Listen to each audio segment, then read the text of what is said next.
Hey everyone, welcome back to my channel. In today's video I have my mid-December wrap up, so let's just get right into it. So if you've been following me at all recently, you know I have been in such a slumpy mood lately, and because of that I only read 10 books in the first half of the month, which I know for some people that's like a ton, but for me I usually average about a book a day, so that's actually not super great for me. And on top of that, one of them was a reread, and more than half of them were for other videos that I'm filming, so I feel like this is going to be probably a very short little wrap up. But the first book that I finished this month was Mary Jane by Jessica Anya Blau. This one I was reading for the I Read Haley Fam's favorite books video, which I will link below if you haven't seen it yet. I talk about it a lot more in depth in there than I will in this video. I didn't love this one. I gave it 3 stars. I thought it was kind of pointless. I don't know that I'm just like maybe past the point in my life where I care about coming of age stories. Like, I don't know if maybe I just don't relate to them anymore, or I just don't care enough to relate to them. But I didn't really love this one. I gave it 3 stars, like I said, and I thought it was just kind of pointless. I kept going like, okay, what are we supposed to be learning here? Or what are we supposed to be, you know, where are we supposed to be getting with the plot? And we were getting nowhere. And because of that, I just didn't really care. This is like a 70s coming-of-age story about a girl who lives in a very sheltered family and ends up sort of interacting a lot with a family who is not as conservative in their opinions or beliefs, and, you know, this other family is surrounded by drugs and smoking and, like, you know, all of these different just sort of aspects of the world that this girl has never experienced. And it sort of just follows that, and like, it was interesting enough, but it wasn't something that I think I would have picked up on my own or something that I would ever read again. Next was Vow to Protect by Elle, Beck and Monica Corwin. This is like a dark mafia sort of romance. Honestly, if I'm being completely honest here, I don't remember what really happened in this book. I want to say it was like she was gonna marry this one guy and he was very sort of abusive, and she ends up asking this other guy to help her, but this guy is kind of like 10 times worse in the realm of the mafia basically, and he's not like worse to her necessarily, but he is like not the best choice. Things sort of got like weird with this one. I also read the second book in this series, and by the end of that one I was like, okay, I'm done, because I just didn't like where the story was headed. I'll talk a little bit more about that when I do get to that book, but this first book was good. I think I gave it like 3 stars. Like, it was okay. Like I said, not anything particularly memorable because I literally don't remember it, but it was just like an okay audiobook. Next, I reread The Deal by Elle Kennedy. I very, very rarely reread books, so this was like kind of a big deal for me.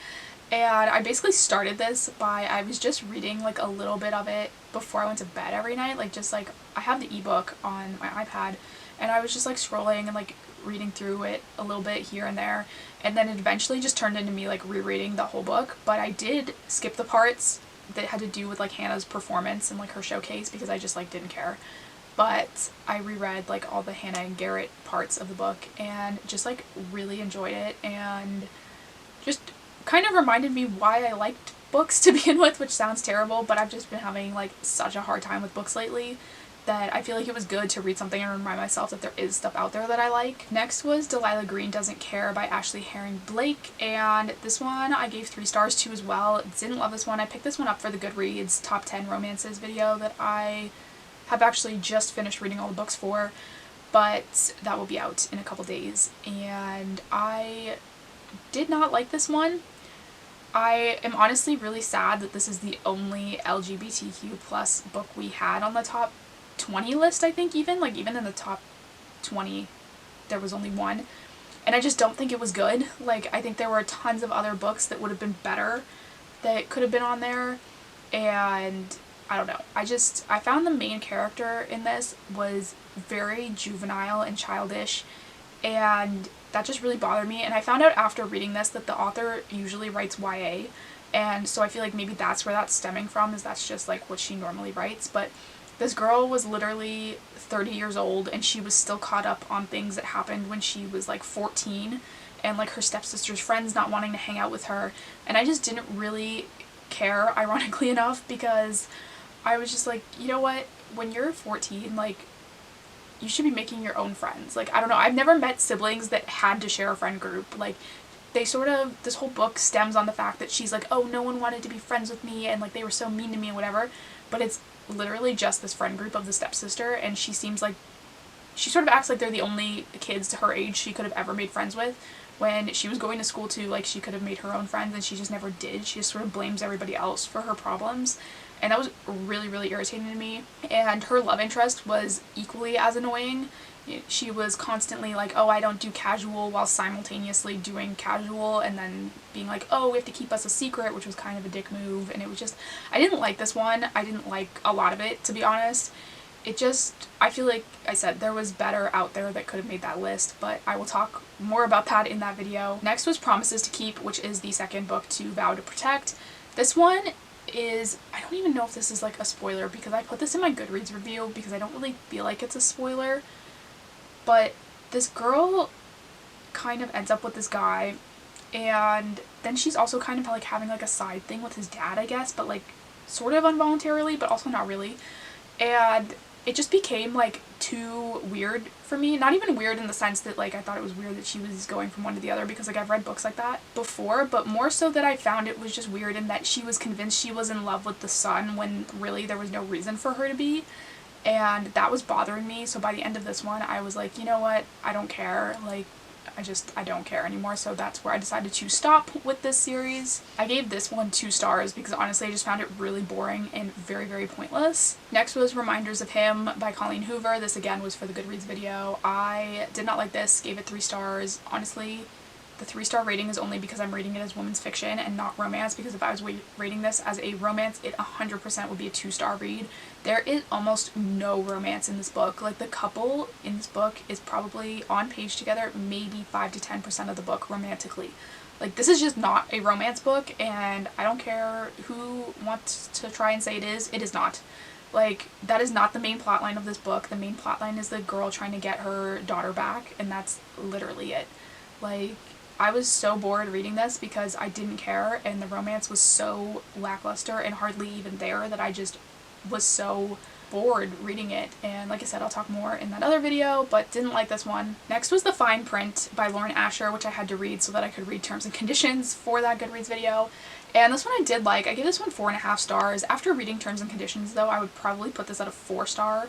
And I did really enjoy this. I loved the sort of little hints at Disney World from Dreamland. I used to work at Disney World, so this was right up my alley and had so many little nods to Disney things that I just really, really enjoyed that aspect. I did think it sort of faded out a little weirdly towards the end. Like, the first part of the book, we're very focused on Zara and what she's doing within the company and these projects she's working on, and then in the second half I feel like we focused exclusively on the romance and we stopped hearing about these projects she was working on, and I was still kind of like invested in that. So I feel like for me it was like we couldn't have both. Like, we weren't getting the sort of work storyline and the romance storyline at the same time. It was either one or the other, and I didn't love that aspect of it, and like some of this was a little bit cheesy. But I did like overall enjoy it, and it was very different than anything I've ever read, which I really liked as well. Next was Pretty Little Savage by Lucy Smoke. This one I'd seen around a lot, and I was hoping to do a bully romance rec video before the end of the year. I'm not sure I'm going to be able to squeeze that in this month because I've just had so many flops that I've read that were supposed to be for that video. This one was one of them. I gave this 3 stars. It was okay. I didn't like in this book that the girl, we were supposed to believe she was like this badass, you know, like female heroine that was gonna, you know, take down all these guys in the university. But yet she followed them around like a puppy. Like, she was constantly like, oh, they can't tell me what to do, blah, blah, blah. And then they were like, come to this party. And she was like, okay. Like, she kept telling us that she was this like badass female, whatever, and then doing the exact opposite of what that would entail. And I found that was incredibly irritating. She actually does say multiple times in this book that she's not like most girls, or she's not like other girls. And I was just like, okay, like we've gone too far in that realm of thinking for me. And she just thought she was so different than everybody else, and you know, like it was really bothering me. So this one was not one that I particularly enjoyed. The last 2 books are for that Goodreads video. Like I said, I really just had a rough time reading so far this month. I spent a week reading The Fine Print, like on its own, and I never spend a week reading anything. I read books usually in a day, and so things were just moving very, very slowly for me. The next book that I read was Terms and Conditions by Lauren Asher. I did absolutely love this book. I gave it 5 stars. I thought it was so good, and like just like the tension and Declan and his like attitude, it was such a good book, and it took a lot of things that I feel like are expected in a marriage of convenience book and got rid of them and like just did something else entirely, which I thought was really interesting. And so I did really enjoy that.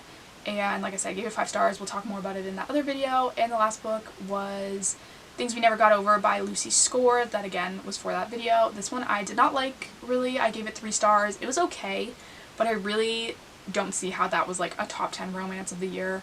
And I definitely think it was overhyped, not something that I think I will remember a week from now. I literally read it yesterday, and that's the only reason I remember now what it's about. But wasn't a fan of that one. Again, we'll talk more about it in that other video in a couple days. But that is everything that I have read so far this month. Like I said, I'm sorry this is kind of short and also vague because a lot of these are for other videos. But that is everything I've read so far this month, so thank you guys so much for watching. Don't forget to hit the subscribe button down below. I am still doing a new video every day for the month of December, so I will see you next time.